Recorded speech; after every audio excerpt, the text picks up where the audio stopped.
Hello everyone, welcome to Tech Brain. My name is Sam, and in this video, I will show you how to fix sound issues after the iOS 17 update. Start by opening the settings on your mobile device. Scroll down the settings menu and tap on notifications. Scroll through the list of apps and select the app that is having notification sound issues.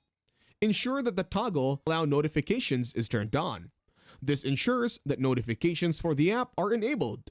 While in the app's notification settings, you can also check other settings like sounds, badges, and alerts to ensure they are configured correctly. Swipe down from the top right corner of the screen to access Control Center. Locate the focus icon and tap on it. In the focus screen, toggle the Do Not Disturb mode on and off. This action can help reset notification settings and potentially resolve sound issues.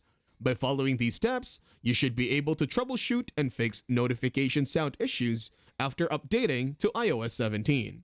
If the problem persists, restarting your iPhone or checking for further software updates may also be beneficial. That is it. Thank you very much for watching. Please make sure to leave a like and subscribe to our channel. Have a nice day.